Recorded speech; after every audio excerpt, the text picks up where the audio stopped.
Hi everyone, welcome to the second episode of my podcast, From Campus to C-Suite. Today I'm here with Mark, how do you pronounce your last name?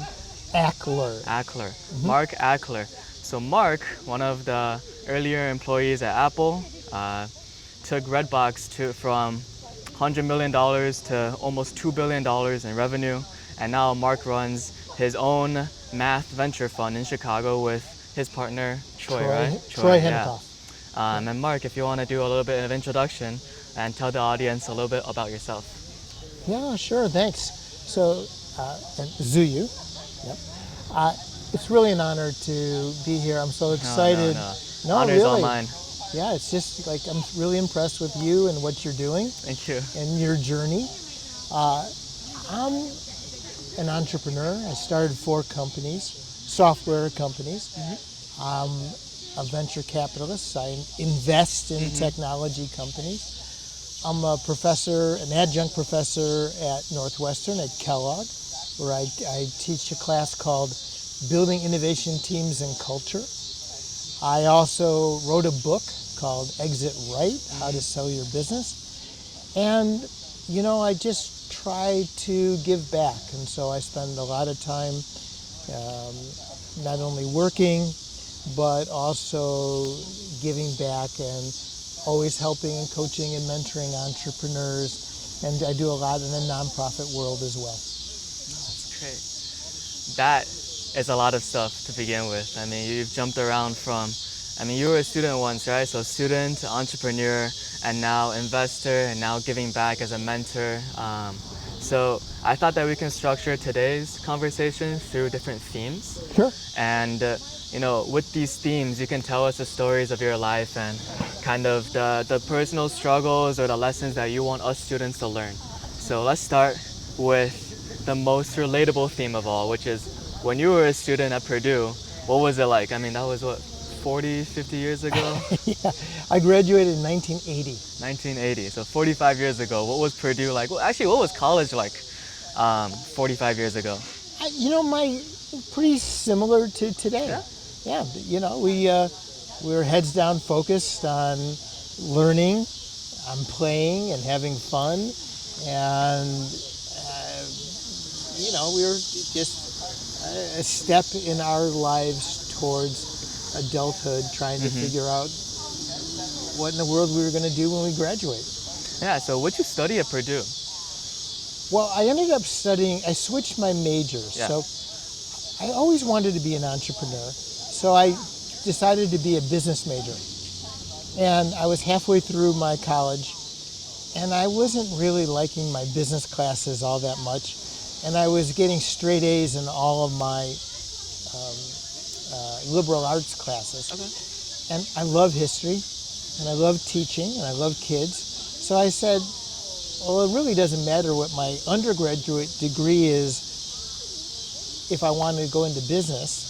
And therefore, I decided to switch majors, and I became a high school history teacher. So I studied social studies education, and I got my degree as a high school history teacher. Okay. Wait, so you went from business and then to, you said sociology, right? Social studies. Social studies, yes. History. History. Yeah. And with a minor in economics. Okay. Your first job was as a high school teacher. No. No?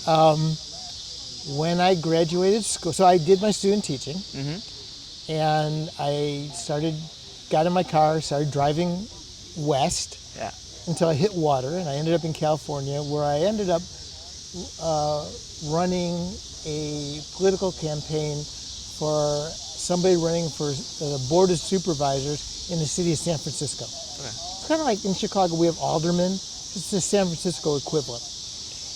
And I did that for 3 months. And it's a long story, but I met somebody from Switzerland who invited me. He had a restaurant in St. Moritz, which is a ski resort, a very famous old ski resort in Switzerland. And he invited me to come live with him in Switzerland, in St. Moritz, and build a bar made out of snow and an igloo on top of the very top of a mountain next to his restaurant. and I had a ski bar for a ski season until it melted. That. So wait. You went from business major, right? Studied 2 years, decided it wasn't for you. Then social studies, wanting to be a high school teacher, and then went exploring, did some campaign work, met someone, went to Switzerland and built an igloo, Yes, a bar. a I bar. was the friendly American bartender. People would literally, my bar was made out of snow, and people would ski on their skis. They would ski to my bar. So, I mean, do they take their skis off when they go in? Some, Did they slide right into the? well, yeah, I mean, you could take your skis off and enjoy, Yeah, yeah. but I had a blast. That was I so know. much fun. And all of this was in like the span of how many years? 1 year. 1 year. Yeah, I graduated college in 1980, moved to California, then went to Switzerland. Wow. And here's an interesting story about values. So when I was in St. Moritz, there's a very famous group of clubs called Club Med. And Club Med it's very, like back in the day, a lot of singles went. It was a fun place to go. Yeah, yeah. And there was a Club Med in St. Moritz, and I became good friends with some of the people, the ski instructors who worked there. And they said, "What is it? Great life. You should apply." So I went to Paris, where it was headquartered, and I applied for a job, and I ended up getting a job to be a tennis instructor, and they put me in Martinique. So how much fun would that be to be a tennis instructor in Martinique for a Club Med? But there was a catch. So it was my parents' 25th wedding anniversary, and my best friend was getting married, and he asked me to be the best man in his wedding. And so I had to go home. And so I said to the Club Med people, I can't, they wanted me there on a certain date, and I said, I can't be there, I could be there 2 weeks later. And they said, either show up on time or don't show up. Oh. So I had to make a choice. And I turned down the Club Med job because I thought it was more important to be there for my parents and my family and for my friend who was getting married. And I didn't take that job. So that summer I ended up working at an overnight summer camp as a unit head called Camp Shy in Wisconsin. Yeah. And that's where I met my wife. And in a few weeks we're having our 43rd wedding anniversary. So, this is the first of many times in my life where I took the more principled values choice. Like, it would have been really fun to go to Club Med, but instead I did, I was there for my parents and my friend, and good karma. That's where I met my wife. I mean, when I first met you at the Lofty Venture Summits, one thing that struck me was you're always talking about staying true to your values, right, and your values as a giver. And I want to go back to that maybe at the end of the podcast and kind of take, you've shared a lot of stories about when you were a student, and then you said you're an entrepreneur, you started 4 companies. How did that shift happen? You say that you always wanted to be an entrepreneur. I mean, first off, what was the reason behind that, if there was any? Because a lot of students like me were engineers. Entrepreneur is something we get introduced to in college and beyond, right? Our first thought for a lot of chemical engineers like me is go work at a plant, go do these processes, and not, go start your own company where you build like a new energy storage system. So what made you really into this entrepreneurial space? And the second thing was, you had a very eventful couple of years after your graduation. How did you pivot into the entrepreneurial space? So it's all about my father. So my father was an entrepreneur. He was an engineer. He was a urethane tool and die engineer. He started his own company, struggled, for 10 years, and then finally it took off. And then he sold that company, and then he had 3 other companies. 3 failed, and then the 4th one did great. And so I watched him and his journey of being an entrepreneur with success and with failure. And so I knew I always wanted to be an entrepreneur. And then when I came back from Switzerland, when I came back and I went to camp just like one last summer before I got really serious, my dad was an engineer and he bought an Apple II in 1978, the very first year it came out. And he taught himself how to program, and he became a value-added reseller. And he said to me, I think these personal computers are going to take off. Why don't we open up a retail store together? And my dad and I opened up one of the very first computer retail stores in the country. And we were an Apple dealer in 1981. And then in 1982, when IBM first came out, we were the only independent IBM dealer in the state of Illinois. Wow. And so my dad and I started this computer retail store, which is how I got into computers. Mm-hmm. And when I was there, the Apple rep who called on us, I became really friendly with him. And he ended up getting transferred to Cupertino at the headquarters. And so one day he calls me up and goes, hey, there's a job to be the dealer expert for the Apple II division. And nobody knew the dealers. It had only been a couple years. I was perfect. I was perfectly situated for that. And I went to California and I interviewed a couple times and I got the job. And my wife and I, we had just gotten married. Mm-hmm. And when I told her I got the job, she burst into tears. And she said, if I knew you were going to move me to California, I wouldn't have married you. And so I begged and I pleaded and I cried, and we compromised. And I said, okay, give it a year, because it's Apple in 1983. Like I have to do this. I said, give it a year, and if you're still unhappy after a year, we'll move back. And I did, and I had a fantastic year. I learned so much. I became the worldwide introduction manager for the Apple IIc, and I have all sorts of great stories about Apple. But a year to the day, the moving van was in front of the house, and my wife said, I'm going to be in Chicago. And you stuck with that. Came Yeah. back. And so I went to Apple, and they gave me I told them I had to leave, and they gave me a big promotion, and they doubled my salary. And I said, I'm sorry, I can't, family first. And I came back to Chicago. Going back to that theme again, like sticking to the principles, and yeah. I mean, if I would have stayed in Silicon Valley and been when I was at Apple, I think there were 300 people in the entire company. It was still a very small company. I'm sure I would have had a different arc to my career. But no regrets. I've had a successful life and a great family, and I'm very comfortable with the decision I made. Yeah, no. You mentioned that, actually, the first question I was going to ask is, we all learn different things from our parents, right? Like my dad grew up in a rural town in China. It was right in between like the heart of China and the Soviet Union back in the day.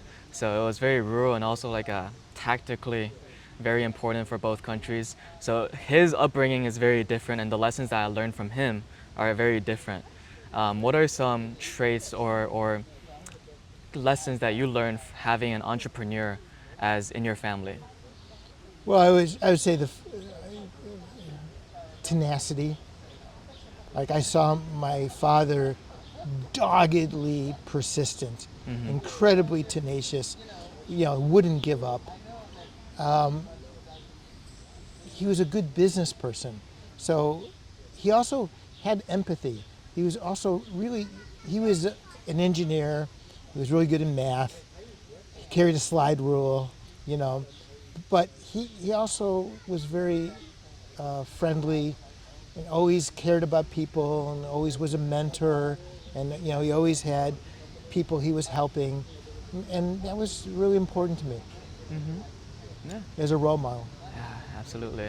And the second question I had is, You actually did tell me one of the stories at Apple. It was the Steve Jobs and Michael Jackson one. If you want to share the story with the audience and maybe another one of your favorite Apple stories back in the day, that'll be pretty nice. Well, I'll start with a second story, Mm-hmm. which is about leadership and what kind of leader do you want to be. So Steve Jobs was famous for being a tyrant, especially early Steve Jobs. Mm-hmm. And I saw him, and I physically was present where I saw him yell and scream and shout at people. And you and I were sitting this far apart Yeah. that we have personal space. I saw him like get right in somebody's face, like right in their face, screaming at the top of his lungs, spit coming out of his mouth, right? And you know, if I asked one of my employees to do some extra work, to take on an extra project, and maybe they spent nights and weekends and they worked really hard on it. And on a scale of 0 to 10, 0 being the worst, 10 being the best, they maybe gave it an 8 or a 9. When I was a CEO, if somebody did that for me, I would say thank you. I'd say thank you. Thank you for the hard work. I really appreciated the extra effort. I saw Steve just eviscerate people. I saw Steve just, like, to him, like, he would say, "What are you doing giving me this pile of crap?" Whatever it was. And what happened is he forced people on this, mythical scale of 0 to 10, he forced people to do an 11. Like, he forced people to go outside of their comfort zone and deliver a quality of work they didn't even know they were capable of doing. And I saw people quit, have nervous breakdowns, get divorced, have, addictions, right? Alcoholism. Like, he was brutal on people because to him, the end result was more important than the individual. For me, I couldn't do that. And so when I teach at Kellogg, one of the things I talk a lot about is leadership and what are your core values and what type of leader do you want to be? And how do you be true to yourself? So that's one story. You want the Michael Jackson story? Yeah, sure. It's a little bit of a more entertaining, less stressful. I didn't know Steve Jobs was that intense. Oh, he was he has I a think reputation of being very, very intense. the most memorable thing that our generation has from him is probably the graduation speech he gave at Stanford. Yeah, I love that speech. Yeah. Yeah. When I talk about leadership, I said there's bad leaders and average and good and great leaders, and then there's courageous leaders. What does it mean to take courageous stance? And then there's inspirational leaders. And I think that Stanford speech of Steve Jobs, like even today, I get goosebumps when my jaw drops when I watch that speech. Absolutely. Even no matter how many times I've watched it, it's like, wow, he was an incredibly inspirational leader and a gaping sphincter of a human being at the same time, right? So contradictions. Yeah. But Michael Jackson story. Okay, so Michael Jackson. So when I was, have you ever heard of the Apple Worldwide Developer Conference? It's when Apple, once a year, Apple announces, they bring in all of the key leadership and press and, they announce new things. Well, that's how they do business today. When I was introducing a new computer, the Apple IIc, we used to do before me, we would go city to city to city, and we do like a 30-city roadshow, and we do the same speech introducing a new computer to all the dealers in that particular city. And I thought to myself, well, that's kind of dumb. Like, why do it 30 times when you can do it just one time? So I had to go in front of the board of directors and Steve Jobs. This is in October of 1983, to convince them to change the way we introduce a new computer. We roll out a new computer. And they said yes. And it was a really big deal. And that turned into, so we invited all the dealers into one place, and it turned out to be so successful that the next year they called it Macworld. Macworld. And then over the course of years and decades, Macworld turned into the Worldwide Developer Conference. Yeah. But so I had to go pitch that idea. So Michael Jackson just released his iconic album Thriller. Just released it. So Steve Jobs turns to me and he goes, Mark, if we're gonna have all these people come, we gotta have entertainment. Let's go get Michael Jackson. And he meant for me, he goes, go call Michael Jackson. And he meant for me to get out of my seat and go call Michael Jackson. Well, okay, so I got up, I left the boardroom, and I found an empty cubicle, and this is before the internet. Internet didn't exist then. And they had something called directory assistance, and you would call an operator, and you would ask the operator to help you find a number. This is what we used to do. Okay. Right? So I called directory assistance in Los Angeles, and I said to the operator, I know you can't tell me, but I work for Apple, and I'm trying to find Michael Jackson. If you were me, what would you do? How would you do it?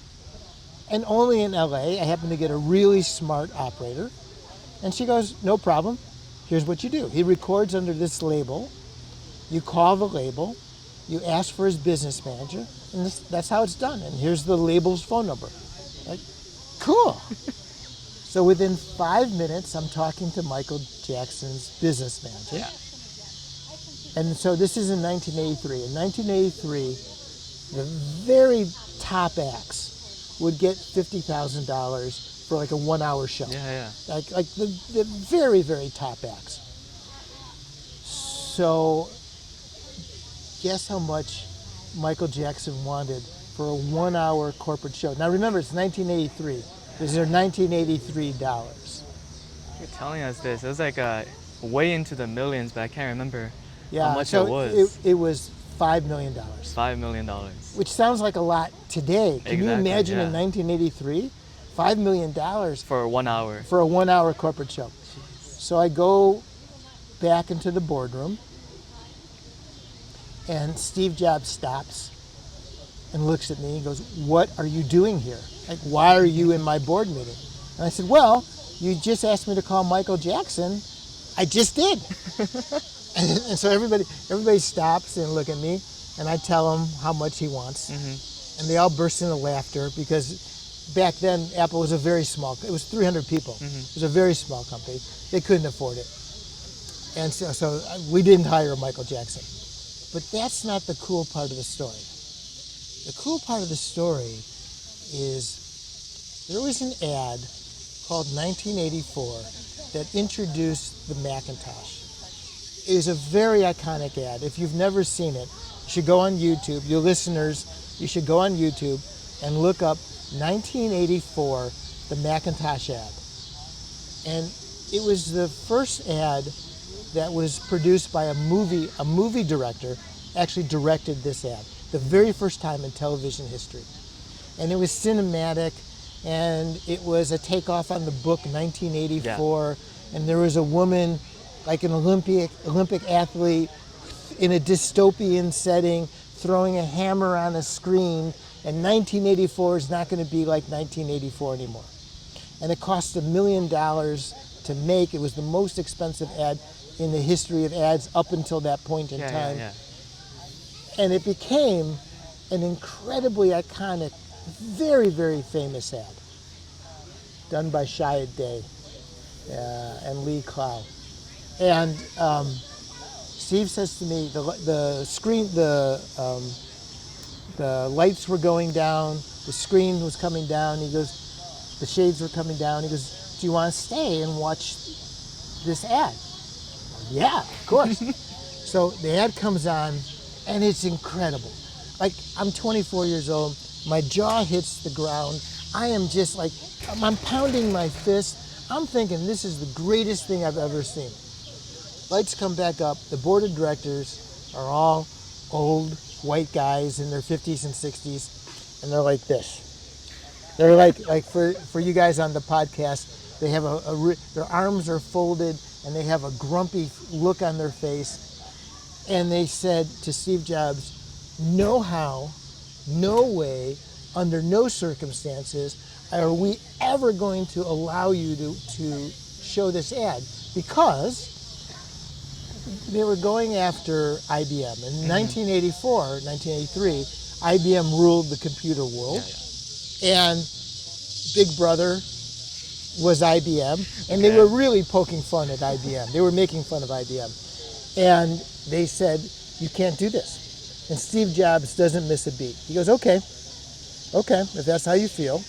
But I have to tell you, I already bought an ad in the Super Bowl, and it was $1.5 million for a minute ad, and it's non-refundable.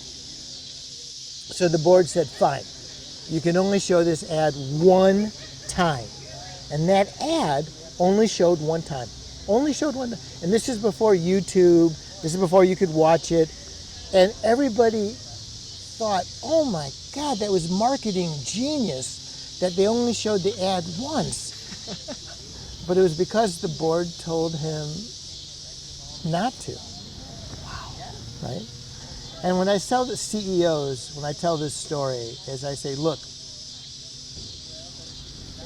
your board is really smart. They have a lot of experience. You got to listen to them. But every once in a while, when you know in your gut, when you know in your heart that you're right, you have to have the backbone and the spine to stand up for what you believe. Like Steve Jobs stood up to his board and said, look, we got to show this ad. And just like, it was like one time. Like, okay, fine, That's one crazy. time. So that's that story. No, I was telling my dad that you told this story to our summit, right? And there were two things that really struck me. The first one was you actually got on the phone. Within like 5 minutes, you were talking to Michael Jackson's businessman. If it was me, right now in the same position, I don't know if I had the courage to pick up the phone and actually make the call. And the second thing that really struck me was Steve Jobs bought the Super Bowl time slot. And I mean, did he tell anyone before that? Or, No, he didn't. so it was like, I already have this. You either deal with this, right? Let me put this on, or, actually they don't really have another choice. Well, they could have eaten the money. That's true. Or they could have put another ad on it. They could have created another ad. But that's like you mentioned, courageous leaders. I feel like there's a lot of courage there, knowing. I mean, did he know? Did he have an idea that his board probably wouldn't like the ad before he showed it? That's a good question, and I don't know the answer to that. I really don't. But the board was a little bit more conservative, more experienced, and this was a time of transition. So in 1983, many people thought personal computers were toys. Oh yeah. Like they weren't serious. Even IBM thought their personal computer was a distraction, was not for business, right? And so this was a time when personal computers were just getting started, and people really didn't know how to think about it. Yeah, and so you have to have courage, like whatever the new trend is. So now it's AI, right? So like whether it's cell phones or the internet or AI or whatever the hot trend of the day is, like when you have the courage of your convictions, you have to know when's the right time to fight. Absolutely. Okay, that's enough stories about Apple. On the entrepreneurial routes, you mentioned that you started 4 companies. Are you including your time at Redbox or at No, I didn't start Redbox. Oh, yeah. So you started 4 companies on your own. You were a senior advisor for Redbox. I was the head of innovation. Head of innovation, yeah. Yeah. So, I mean, you were in this entrepreneurial space for decades. To walk us through some of the earlier ventures that you had, because you mentioned the biggest takeaway watching your father as an entrepreneur is tenacity. right? So take us through, we call it now the grind, the startup grind. I don't know if you had a similar word when you were Sure. doing Yeah, yeah. this. But take us through the grind in one of your early ventures and tell us the story of how, what worked out, what didn't, and kind of what you take away from it. All right. So my first business, when I came back to Apple, when I came back from Apple, I worked at a small software company as a product manager, and the Macintosh was just coming out, and we had a game called Typing Tutor, and we were trying to port our game, teaching people how to type, Yeah. port our game from DOS to the Macintosh. What's DOS? So before Microsoft Windows, Okay. there were no graphical user, before the Macintosh, there were no GUIs, graphical user interface. It was all text-based, character-based. And the operating system, so the Windows and the Macintosh are operating systems. Yeah. The operating system before on the IBM PC was something called DOS. And it was a character-based, not a graphical user interface. Okay. Right? So we were trying to port our game over to the Macintosh, and there were no tools. Like, there were literally no tools, no programming languages, nothing for developers to write programs for GUI Macintosh-based operating systems. So we built, my partner and I, he was the genius, he was the programmer, I was the business person, and we decided to build a programming language, and we knew that graphical user interfaces were going to be the future, and we thought that Windows was actually going to win out over the Macintosh. This is in 85, started in 85.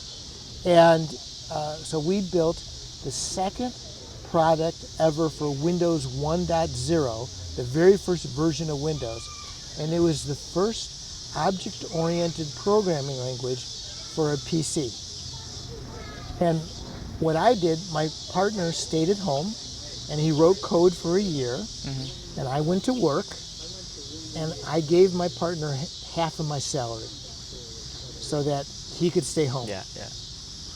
My wife was not very happy with me. After a year, the product was ready to go into beta, and we decided that we were going to, even though it was beta, we were going to charge our customers, and told them it was a beta unit, and we actually ended up selling $500,000 of pre-release software. Wow. That's because that also validated the need. But before we got to that beta part, it was time for me to quit my job. And I put in my partner and I each put in $25,000, my life savings. That's all I had. Like, once again, my wife was out of her mind, angry with me. And we got a $50,000 grant from the state of Illinois, and we got a $50,000 equity investment. There was a seed capital fund in Evanston, one of the very first in the country. And I needed to borrow $50,000 from my bank. So I went to my local bank, and I was 27 years old. And I said, and this is in 1985, and I said, "Hi, I'm 27. I have no assets. I have no collateral.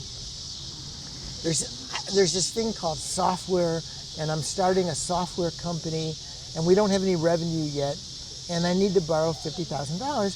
Can I have my money, please?" And of course, the banker did what you're doing. The banker just laughed at me and said, "No," and said, "Kid, get out of here." And I left the bank very dejected, and I stopped. And I went, I don't understand how banks work. I don't understand how banks make decisions. How do they figure out who do they give money to and don't they give money to? So I turned around and I went back into the bank and I found the banker I was talking to. And I said to him, I'm really curious. I don't understand how banks operate. Will you teach me? I would love to learn, like, how do you make decisions? And the guy looks at me. I might have been the first person ever to ask him that. And he goes, of course. And he spent an hour with me, sort of educating me and teaching me, what do they look for? How do they make decisions? What is their process? And I found out they needed a business plan. This is before PowerPoints. So I wrote a 100-page business plan. Wow. And I went back and I worked with him, and I found out at this bank, they had a loan committee. Every bank's different. This bank had a loan committee, and there were 6 people on the loan committee. So I went and interviewed all 6 people on the loan committee. By the time I was done, they couldn't wait to get rid of me, but I really understood how banks worked. And they gave me the loan. Wow. I got the loan.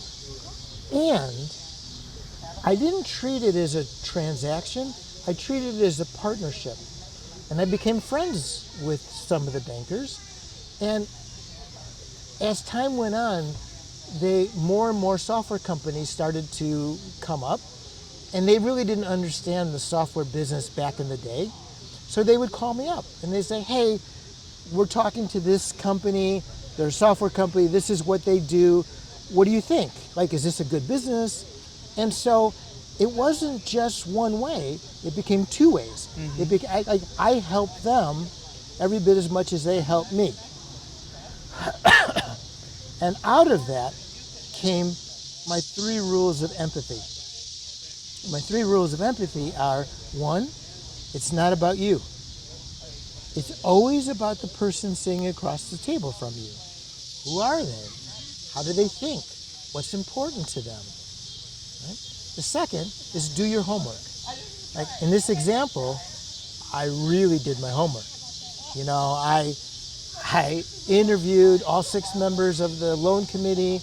I wrote a 100-page business plan. Like I did a deep dive on how banks work.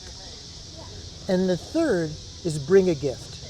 So what I mean by that is add value. So in this, there's always something of value you can add in any interaction.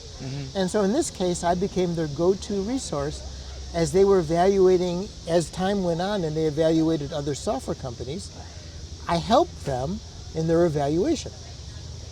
So, right, it's not about you. Do your homework, really do your homework, and bring a gift. Add value to the conversation. Interesting. So we launched that business, and we got our customers to pay us, to give us $500,000, $100 at a time, to validate, is there a need here? And yes, there was a need.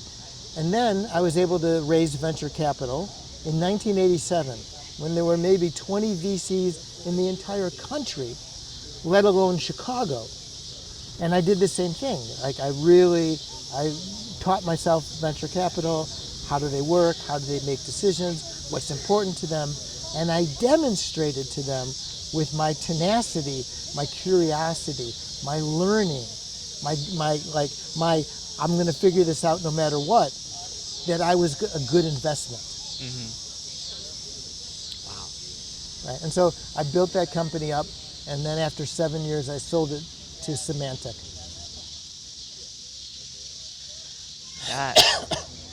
That's one heck of a story. I mean, so you built one of the earliest. It's a programming language, right? It was the first object-oriented programming language on a personal computer, and the second product ever for Windows 1.0, the very first iteration of Windows. No, first off, I'm trying to understand it because it's quite a few years away. And the second thing was, random question, but do you still talk to that first banker that you met with? No. Are you guys still friends? No, I wish. No, And he retired, but no, I'm not. But that's a good question. Yeah, No, yeah. And then my second business, after we sold that company to Symantec, our kids were little, and I wanted to teach them how to read. So we wrote software, educational software to teach kids how to read. So you're going to hear a theme in all my businesses. I was solving problems that were real for me. So my first business, the problem I was solving was I wanted to build graphical user interface. I wanted to build programs for the Macintosh, and there were no tools. So I solved a problem. The second business, I wanted to teach my kids how to read. And my wife very famously said, "This is a dumb idea," because in 1991, very few of our friends, very few people had personal computers at home. I was gonna ask you that actually. But by 1999, by the end of the decade, with the web, with the internet and the World Wide Web, many people had computers at home. But we were a little bit too early, so timing matters. So I started that company, and it didn't. That was my failure. It didn't work out. And then it took me about 9 months before I started my next company. And my wife was really frustrated with me because I didn't have a job. We were going through our savings. My first exit was okay. My second company failed. Yeah. We were eating through our savings. Our kids were little. My wife said to me, "I don't care if you have to say, do you want fries with that? Get the hell out of the house and get a job." But I ended up helping co-found a company called Kennesoft Development. It was my third company. And I got unbelievably lucky. It was like, I started in August. We sold it in May. And we built a platform. I had one genius guy, really talented engineer, who figured out how to take Sega and Nintendo scrolling action arcade games and bring it over to Windows 95. And before us, you couldn't play action scrolling arcade games on Windows because you couldn't move the bits around the screen fast enough. We had one guy figured it out, and we created a porting engine to port games from one platform to another. And I ended up engineering a bidding war between first Sega and then Intel, and then IBM came and made us a much larger offer. And then at the last second, SoftBank, the large Japanese company, came in and made us a significantly larger offer. Wow. All in the span of a few months. August to May. That's like 9 months. Yeah, so sometimes karma kicks you in the butt, and sometimes luck and timing work. And that was an example where luck and timing worked. And so I had this fantasy of going back and being a teacher. I always loved teaching. And when I reached that place where I had the economic freedom to make my own choices, I sort of took a self-inventory, and I realized that what I was really good at, what I really enjoyed, was being an entrepreneur, and that the best way to leverage not only my capital, but also my experience was as a venture capitalist investing in multiple companies as opposed to just one at a time. So in 1996, along with two friends, I started a venture capital fund. That's the beginning of your investor journey. That's the beginning of my investor journey. But in the middle of it, you went to Redbox and was innovation officer. Well, actually, there's many steps in between. So we had our first venture fund during the dot-com years. We had a couple companies go public. Life was good. Second fund we closed in January 2000, and the dot-com bubble crashed Yeah. in March of 2000. And I'm very, very happy to say that 13 years later, we're in the top quartile for our vintage fund, which only meant that we got our LPs their money back. So we were in the black, and it was a huge win. We were in the top quartile. Most venture funds of our vintage Yeah. did not return capital, but we were very, we stuck it out. We were tenacious.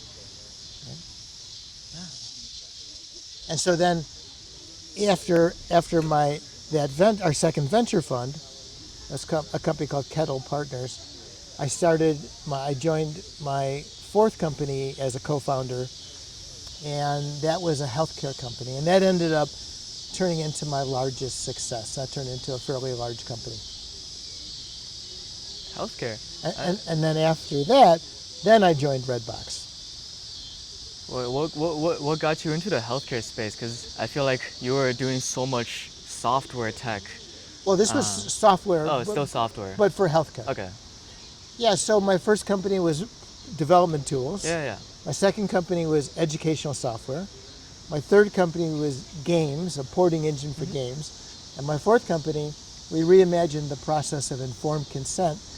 And we had, it's a much longer story, but we ended up building what turned out to be a patient education platform that helped patients understand what they were about to go through before they had surgery, but we documented every step of the process so we had better educated patients who complied better with instructions, had better outcomes, and could no longer say, I didn't know, nobody told me, because we documented the journey and the process of consent. And that company was a real struggle. It took 5 years before we figured it out, and eventually we figured it out, and it turned into a pretty large company. I mean, the impression I have of healthcare, right, from all my entrepreneurial friends trying to go into it, is that it moves pretty slow. There's a lot of red lines, regulations. Kind of curious on how you said you spent 5 years. Was this 5 years all building one project, right? Or was there a lot of pivoting, hit a lot of walls? There was pivoting, but the pivoting wasn't in the product. The product stayed exactly the same. Okay. So here's actually an interesting story which leads into my PBCs. So my PBCs are product, business model, customer acquisition. So we built a great product. Wonderful product. Patients loved it. It was like your best friend is talking to you with love and empathy and care at a 4th grade reading literacy level. Like, it was a wonderful product. And we thought our customer was the individual doctor. So we tried to sell one doctor at a time. Don't shoot me. It was awful. Like, I never, ever, ever want to sell one doctor at a time. We're almost at death's door. I had to keep on raising money, and thankfully, because I was a venture capitalist and a successful entrepreneur, I had the credibility. But with that credibility came a lot of pressure too, because I'd lie awake at night thinking, oh my God, I've raised all this money and I don't know if I have a business. Like, I really don't know if my business is going to succeed. So we weren't too smart. We eventually figured out, when there's a lawsuit, a medical malpractice lawsuit, it's not the doctor that pays, it's the insurance company. It's the medical malpractice insurance provider. So we went to the medical malpractice insurance provider for the individual physician. They loved it. They thought it was the greatest thing ever. They went to their doctors and they said, hey, there's this product. We want you to use it. We think it's so incredible that we will give you a discount off your medical malpractice insurance premium equal to the cost of the software. So the software is free if you use this. And we thought to ourselves, woohoo! Like, we nailed it. Yeah. And I think we sold 5 copies. Because what we didn't realize is that changing workflow and process in a doctor's office. Yeah. It's really, really hard. And if the nurse or the office manager says, you're not going to add one more step to my day, the doctor goes, okay, right? A couple more years go by, we're at death's door again. Like we just cannot, we know we have a great product, we cannot figure it out. Eventually realize, when there's a medical malpractice lawsuit, it's actually the hospital that's the deeper pocket. That when the lawsuit, maybe the doctor pays 10% and the hospital pays 90%. Okay. And it's actually the medical malpractice insurance carrier for the hospital. They pay the brunt of the claim, if there's a claim. So we ended up going to the medical malpractice insurance carrier for the hospital. They loved it. They bought it. They became our customer. They bought it. They forced the hospital to use it. The hospital forced the doctor to use it. The doctor forced the nurse to use it.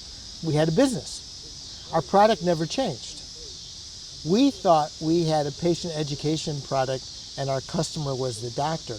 Turned out we had a risk management product and our customer was the medical malpractice insurance carrier. And what I learned from that is I have a saying which is follow the money. Like, who really cares and why do they care? But that wasn't the growth, that was a big inflection point for us, but it wasn't the biggest inflection point. 2 years later, one day the phone starts ringing off the hook. We have no idea why. Why does the phone start ringing off the hook? Turns out 2 researchers at UPMC, University of Pittsburgh Medical Center, they wrote a white paper and they tied the use of our product to higher HCAP scores. Okay, so what's an HCAP score and why does that matter? So it turns out, and I had no idea, we had no clue what an HCAP score was. So it turns out that when you leave a hospital, you get a survey. That survey is called an HCAP score, HCAP. And most people, they don't fill out the survey when they leave the hospital. You know who fills out surveys? People who are angry. Oh.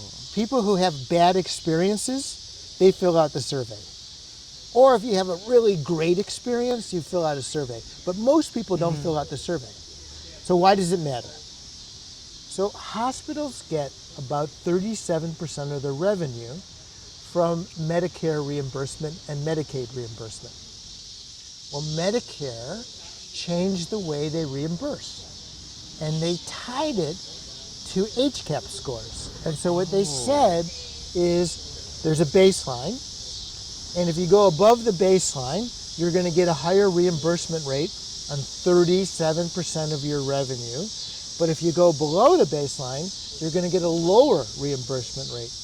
Well, the minute they tied the use of our product to higher HCAP scores and higher reimbursement rate, our business really took off.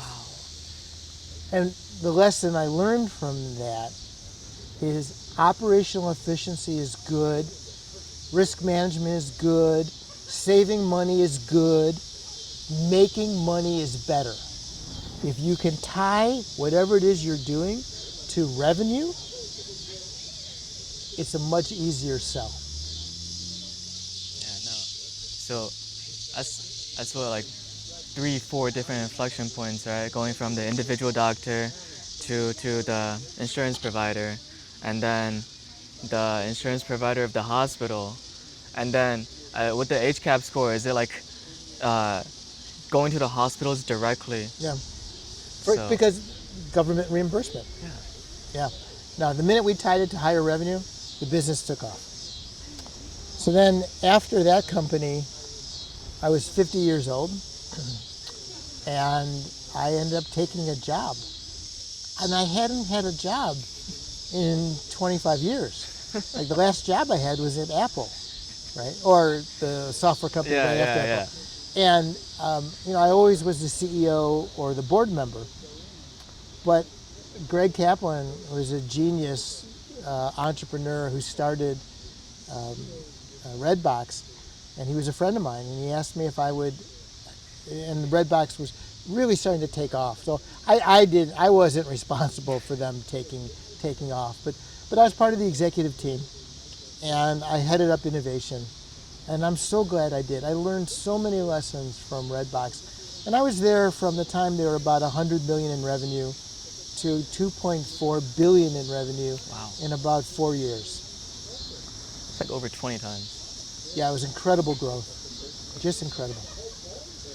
I mean, you were the innovation officer, and one thing that I don't know if it's fair to ask, but you were of quite an age, like middle age. When people think about innovation, they think about young people like us. But you were the innovation officer. How did you keep up with this entire different field? Like Redbox is entertainment. It was entertainment. Yeah. I had no background really Yeah. in movies, certainly. You know, I combine intense curiosity with a fearlessness not supported by any reality. Meaning, I always think, well, how hard can that be? And I say this not with arrogance or hubris, but I was always fearless. It's like, sure, Let's do it. let's do it. Like, why not? And take healthcare, for example. That company, ME Solutions. My partner was a doctor. He was a surgeon. And I thought to myself, great. He understands medicine. I understand business. We'll figure it out. But what I didn't understand is that, you mentioned it, is that my partner understood the practice of medicine. The business of medicine was completely foreign to him, was totally different. And it took us 5 years to figure out, and if it wasn't for the fact that I had the credibility that people trusted me, that I was able to raise money, we would have failed. We wouldn't have survived. It took us 5 years for me to learn, The business of medicine. the business of medicine and where the leverage points are, and who cares and why. Which led me to my PBCs, which is most entrepreneurs focus on product. And you have to have a great product.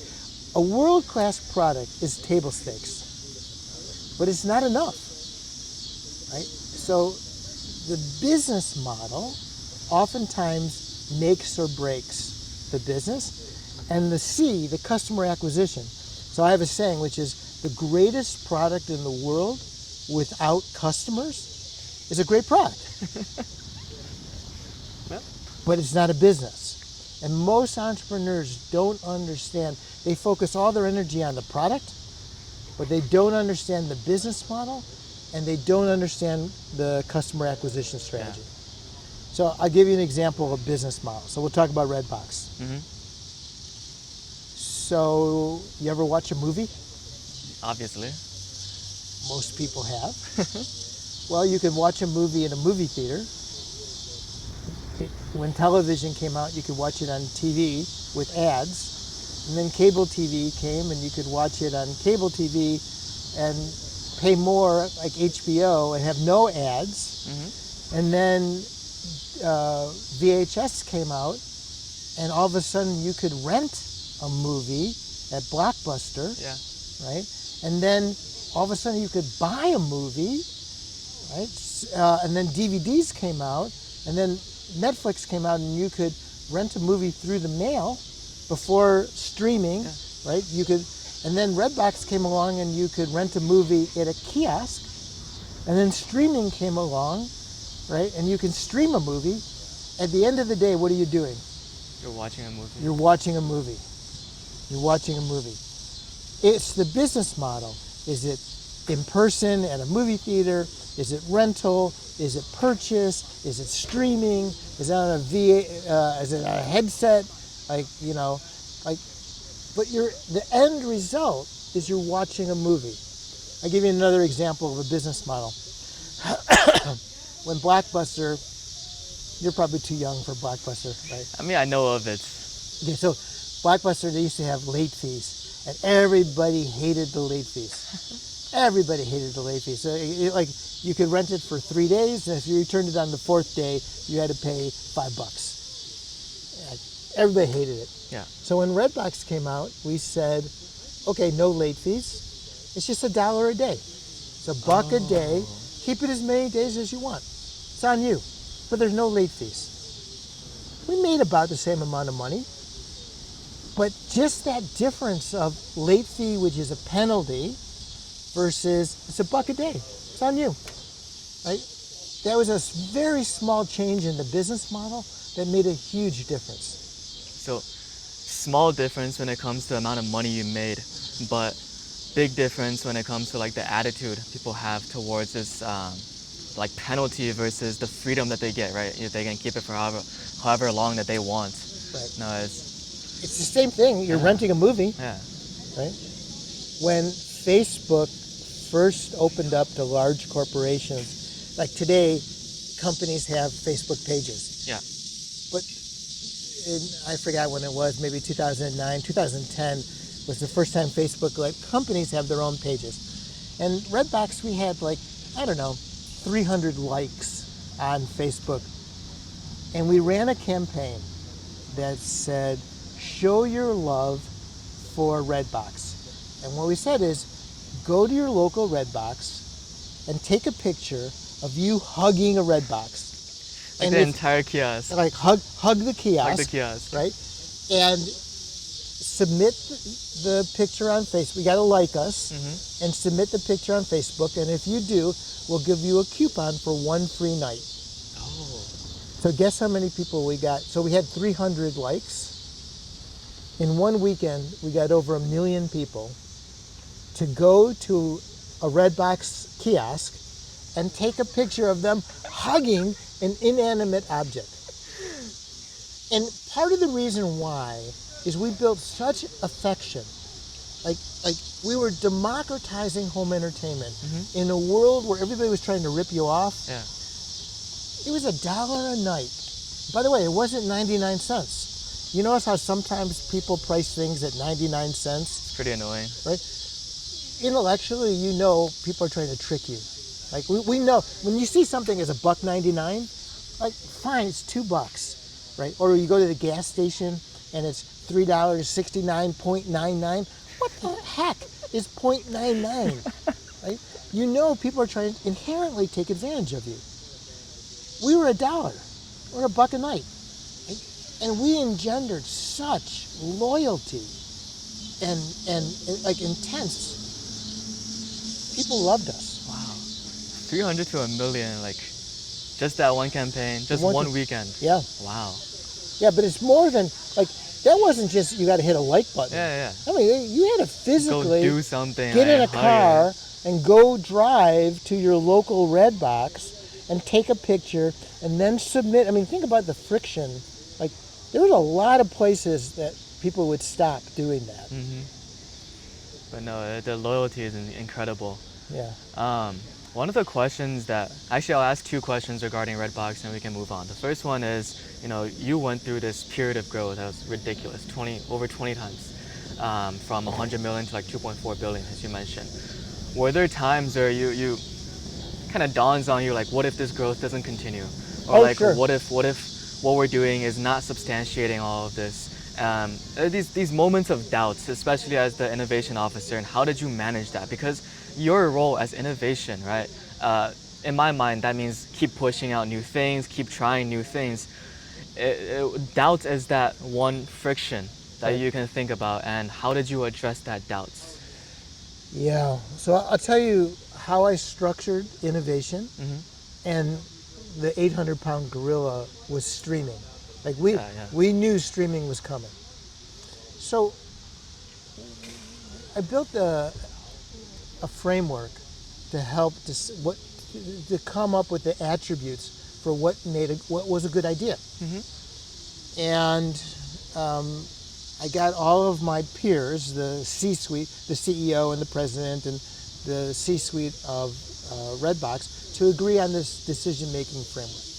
And then we went out and we sourced all sorts of ideas. The first idea we came up with was video games. So we ended up changing the video game industry, and I had to convince the industry to allow for rental, Okay. because up until then it was the sale of video games. And I had to convince internally, because we only had so many slots in the kiosk, to give up some slots, because they didn't want to give up any slots for video games. But two things happened, what we didn't really understand fully, good things, was one, a tentpole game, like a Call of Duty, like a really popular game, drives traffic to a kiosk just like a very popular movie. In fact, the game industry was bigger than the movie industry. So it drove traffic to the kiosk. The other thing that that we didn't anticipate, when people rented a game, they also typically, many times people would rent a game and a movie. Okay. Or they came for a movie and rented a game. Well, how long does it take to watch a movie? 2-3 hours. How long does it take to play a game?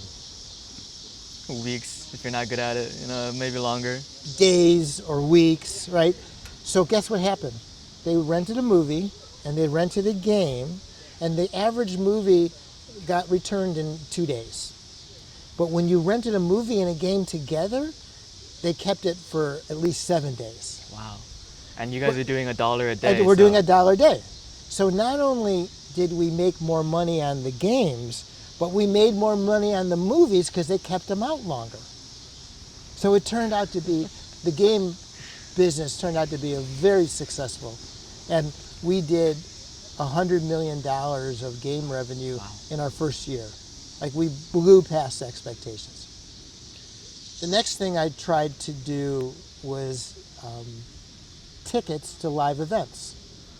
So if you've ever bought a ticket to a live event, $100 ticket's not $100. Yeah, it's the fees. It's like $135. Yeah. No, not parking, but fees. Like the face value of a ticket, there's all sorts of fees and taxes, and like it's like $135 for a $100 ticket.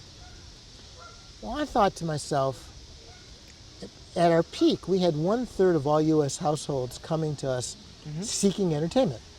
1/3 of all U.S. households. We were renting over 80 million DVDs a month. Well, if they're coming seeking entertainment, what about live entertainment? So I had this idea that to do a yield optimization, so not all inventory is sold. Like, you have a Taylor Swift concert, inventory gets sold instantly. Yeah. But the vast majority of theater or sports, there's lots of extra tickets. Or movie or concerts, not every concert's sold out. But nobody, like Major League Baseball, they don't want to undermine the integrity of their price. They don't want to discount tickets. But on a Monday night in Tampa Bay, 80% of the seats are empty. So I came up with this idea of having a $100 ticket and charging $1 fee, because we're famous for $1, like a buck a night. So $1 fee, so it's a $100 ticket is $101. Yeah. We would buy the inventory for less. We'd make our margin. We'd buy the inventory for less, but we would protect the integrity of the ticket price. Right? And so I was building a ticketing business for live events. I also had a couple other businesses I was getting to launch off the ground. Great ideas. But streaming was coming. And we knew that it was a big boys game, that to compete would require billions and billions of dollars to buy to either create and make or to buy the inventory. And we were small, relatively speaking, compared to the Disneys of the world, right? Or the Netflix. We were a small company. And our board of directors made a strategic decision not to invest in streaming. We tried a couple of things, but we really didn't put our resources into it. And we decided to milk the DVD rental business, knowing that over the course of time it was going to go down, and it was a conscious choice. Yeah, no. I think with movies or with the streaming industry, one thing, how do I say this? Your experience is a lot more like holistic, right? You come from the blockbuster days. But when I got introduced to like the streaming industry, what I was seeing was in China. You have all of these streaming Sure. platforms, Yeah. and they compete like crazy, because, like you mentioned, it's a big boys game. Like all of these media groups are throwing money into this. They're doing Billions and billions. billions and billions. Like Netflix's operating budget, $100 billion Yeah. of dollars. So my understanding of this actually comes from maybe like the what's that, ITE, Tencent. There's a couple of major Chinese Sure. players. Yeah. Maybe like 2016, 2017, just going at it. Right. But Well, this was 2012, Yeah. 2013. So when they made the decision not to invest in streaming, and I was the head of innovation, I decided, well, Yeah, no. I didn't want to ride it down, so that's when I partnered up with Troy Hennicoff, and we started my next venture fund, which The was Math Math Ventures, Venture Partners. yeah. Yeah. One more question on the Redbox side. So you were like C-suite level pretty much. Yeah. So you got to see, Redbox isn't like a huge company. You got to see people work, right? Whether that's C-suite or other leaders within the corporation, and you got to see them through this period of like 4 or 5 years of immense growth. What were some qualities of leaders you saw around you that made them thrive, in this crazy time of growth? And what were some like memorable moments or stories of like specific events, specific people that left you saying, I didn't realize leadership could be like this? So one of the things is when you're growing that fast, whole departments would just be destroyed. Like things would break wholesale. Like you can't go that fast. Yeah, yeah. And one of the lessons I learned from Greg Kaplan, the CEO, and Mitch Lowe, the co-founder president, was to stay calm. Like to stay in moments of intense struggle. Just put your head down. We'll work the problem. We'll figure it out. I'll give you an example. When we got started, we were very small, and we would buy movies wholesale from distributors, Yeah. and it would come just like you would buy it.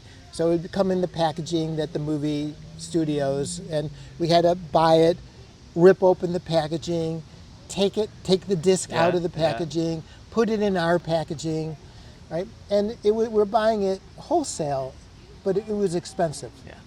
on a relative basis. And we were trying to buy directly from the studios, because when we got it from the studios, the platters would come on a big spindle, and so they would come without the packaging. Okay. They'd, like, imagine like this giant row of discs on a spindle, and it was significantly cheaper when we bought in bulk. Right? It makes sense. Makes sense. And for years, we were just trying to get the movie studios to allow us to do that. So one day we get a phone call from Warner Brothers, one of the big movie studios, saying, we're coming. And we're so excited. We're like, oh, this is it. We finally reached the big time. We're going to be able to buy directly from the studios.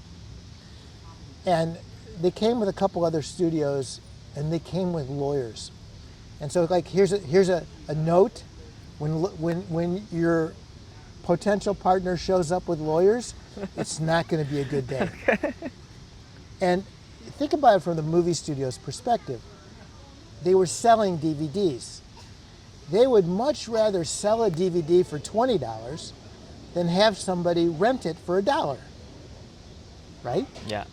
They thought we were cannibalizing their DVD business. They hated us. Like, they really didn't like us. We had the data that showed that actually the people who rent oftentimes bought. Like, try to buy, They go and they watch the movie. Many times they bought it. But it took us years to convince the studios. So the studios thought we were the worst thing ever. So they showed up and said, not only are we not going to sell you the movies directly, we're going to tell all the wholesalers that they can't sell to you either. So that's like cutting off the entire supply. Cutting off the entire supply. Death-defining moment. We are almost out of business immediately. So what we ended up doing we ended up suing, we sued the movie studios. Mm-hmm. By the way, it's not a very good idea to sue your partner that you're dependent upon. But we did. We sued the studios. We stayed calm. And we went to retail stores. We went to Walmart and Best Buy and Target. And every Monday evening, or Tuesday mornings, the new movies would come out. Mm-hmm. We would send an army of people to the retail stores. We would buy the movies retail. Wow. Forget wholesale. We bought it retail. And then we would go back, our people would go back to their little office. They'd rip open the packaging, take out the disc, put it in our sleeve, and then we have to go load the machines. Right? And we did that for a year and a half. And then we eventually won, and we settled with the studios, and we were back in business. But the lesson I learned is bad things happen. And, just like you got to stay calm, you got to persevere. And you talk about culture and values. Like our people for a year and a half really went through a difficult year and a half. It was very onerous on them. But we did. We pulled together. I mean, I can't imagine it. So the employees are driving to the nearby Walmart, pulling out movies every Tuesday morning, going back to the office, repackaging them, and then stocking the machines. It's 2-3 extra steps on what was already pretty cumbersome process. And more expensive. Yeah. And would you say that a lot of employees stuck with you for that year and a half? Yeah. We had a great culture, and we were democratizing home entertainment. We had a noble mission. And when I wore my Redbox shirt and I'd go out into America, strangers would hug me. I love Redbox. We couldn't afford movies, and now Friday night is movie night because of you. It's $1 a night. It's $1 a night. No, it's incredible. But I think that's enough for Redbox stories. Let's move on to your investor time. Yeah. So you've been doing investing for a decade now, more than a decade actually. Many decades. I've invested in math ventures for a little bit more than a decade, right? Yeah. And I've invested in over 200 companies over the course of years. Yeah. And then, you were at the Angel Investing Summit, so you do angel investing checks on the side, I'd imagine. A little bit. Yeah. I did some digging into your math ventures. You guys are doing I had over 90 investments, mm-hmm. I think 40-something active investments and 30-something exits. Compared to the mega VCs, right, from the coast, Math Ventures is not an extremely big... No, we're small. Yeah, it's on a relative basis, yeah. Yeah. So on that side, is there a different philosophy when it comes to investing? Is there a different set of qualities you look for on the entrepreneur, on the startup? So the gist of the question is, what would you say separates Math Ventures and your investing perspective from the rest of your peers and competitors? So it's a good question. We have an investment thesis. So we early stage software, mostly B2B. Mm-hmm. We invest all over the United States, but we tend to be more Midwest centric. Yeah. And what we particularly look for is customer acquisition, is companies and founders who really understand how to acquire customers. So the C in your PPC. Yeah, it's all about sales. It's not enough to build a product, Yeah. right? And we tend to be from the Midwest, so we like real companies with real revenues. We're going to miss some of the big trends, and but that we're very comfortable in that zone. That's who we are. Yeah. I mean, people are gonna always ask you like, what's your favorite investment, least favorite investment. Actually, I want to take this in a different spin. People talk about investments because they have like a hindsight view. At the moment that one, like say entrepreneur A, pitched to you, right? What was your favorite pitch or favorite interaction, like favorite first impression that got you thinking, wow, this is someone that I could see myself investing in, or this is a company that I could see myself investing in, and what made that happen? Yeah, it's really about the entrepreneur.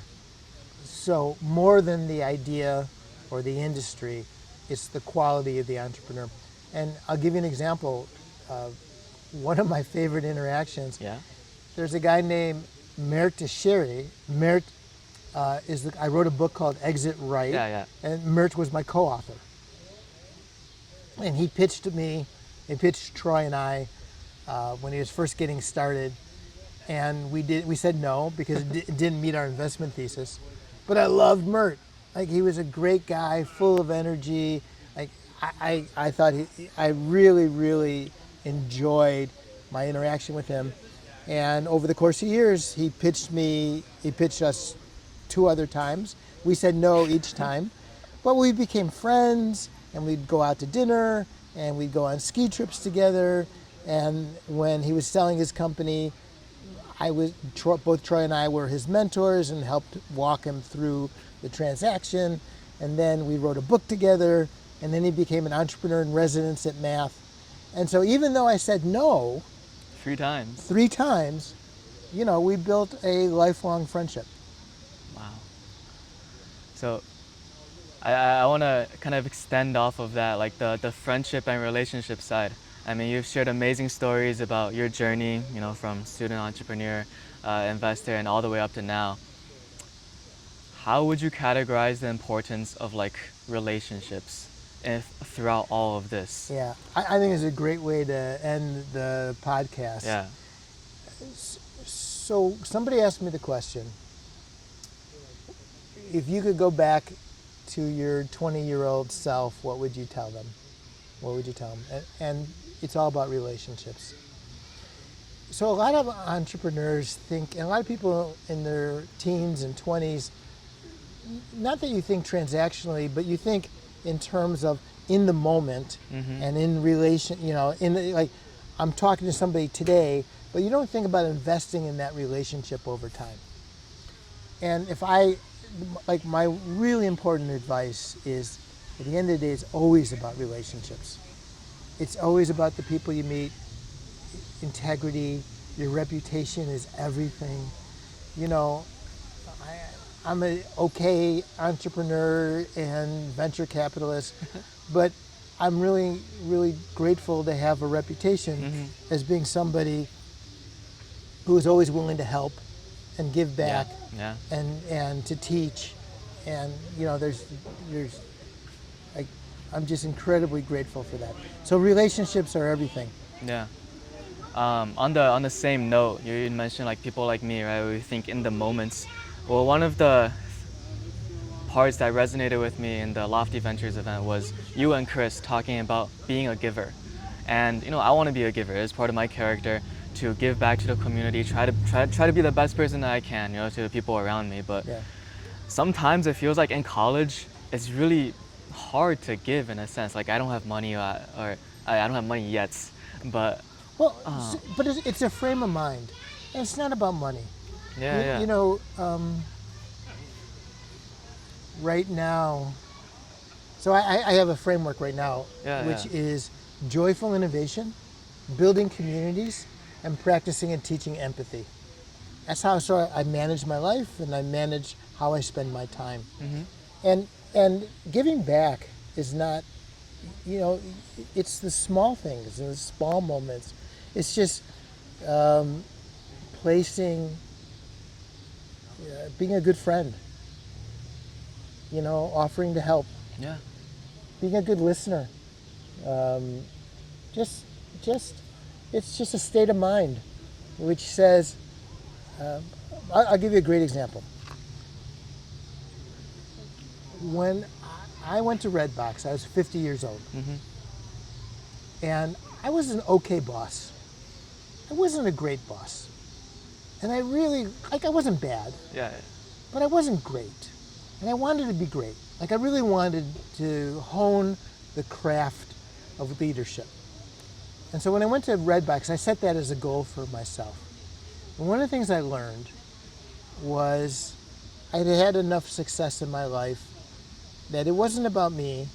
And so for my team, like if there was a presentation to give, I let them give the presentation. I didn't give the Yeah. presentation.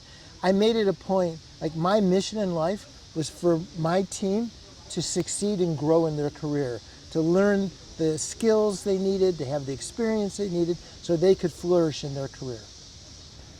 And what I found is we kicked ass. Like I we just knocked we just accomplished so much. And to this day, that team, my team of people at Redbox, we are incredibly close. Yeah. It speaks to the culture. Um, I was gonna ask you. Uh, we're kind of nearing the end of the podcast here, but I was gonna ask you a couple of fun questions if you don't mind. Sure? Because you mentioned skiing a few times Yeah. in this podcast. I mean, is it something that you still do? Oh yeah, I love Yeah. to ski. Yeah. Yeah. And then I'm not very good yeah. at it, but I love the outdoors. And anytime I can be, like I just came back from New Mexico. I was up in the mountains of New Mexico, around 9,400 feet. We were clearing trails and planting trees. Okay. Like any time I could be outside, like now, Yeah, yeah. I like to be outside. I mean, do you like prefer specific ways to be outside, like hiking, kayaking, swimming? I don't know. Yes. All of them. All of them. I'm not much of a swimmer anymore, but yeah, I love to kayak, love to ski, Yeah, yeah. love to hike. Like if I'm outside, I'm happy. Favorite place, favorite outdoors place that you visited? New Zealand, New Zealand. South Island in New Zealand, magical. Go back in a moment. Interesting. Another more side question I would say is you kind of touch on this with the outdoors, but what are some habits that stuck with you from, I'm 19, so I'm thinking about what habits can stick with me from 19 to maybe when I'm like 60, 70. One answer that I would have is maybe like either basketball, guitar, something like that. What is an answer that you would give, a habit that stuck with you for decades? Sports. I played basketball until I was 61. Really? Yeah, I was a gym rat. I love playing basketball and softball, and like I was always playing sports. But you know, so I said to you the three things I care about is joyful innovation. Like wherever you find, like innovation's hard. It could be life-sucking. It's just really difficult. But there should be moments of joy. And like one of the things about COVID and work from home is part of joy is the friendships you build. Like I don't like working from home. I like being in an office. Yeah, yeah. And mentoring the younger people and going out to lunch with my friends and laughing and kibitzing, but I would say curiosity. I'm always doing new things, new projects. I'm always excited. I'm writing a new book right now. Oh, nice. Yeah. Is it still on the topic of entrepreneurship? No, this one is actually about joy. Joy. So it's more on the spiritual side. I happen to be Jewish, and the name of this book I'm writing is called Simcha Rising.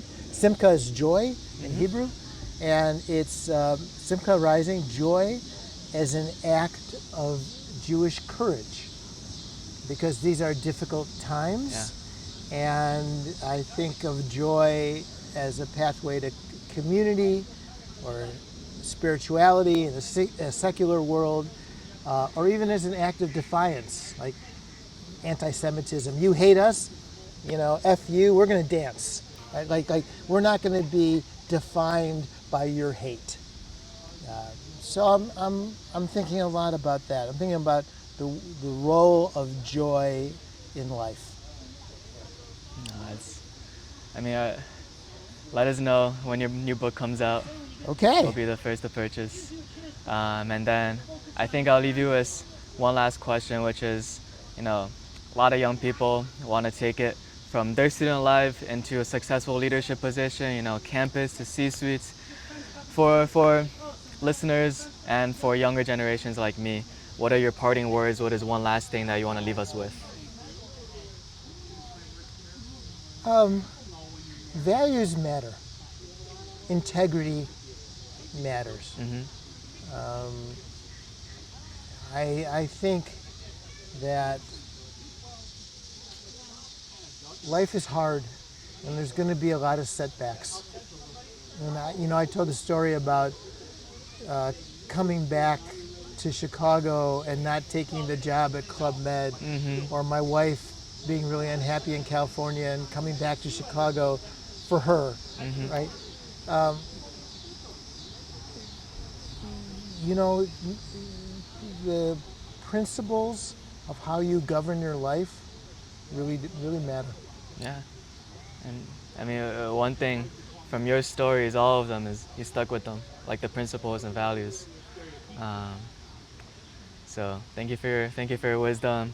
Yeah. And yeah, Mark is Yeah. a professor at Kellogg Yep. and author of Amazon bestseller Exit Right. If you're an entrepreneur, you're looking for an exit, that's the book to buy. Any other projects that you're doing right now that you want to share, or resources that you recommend to the listeners? No, no, but thank you very much. This has been a really fun interview. Yeah, thank you. Okay.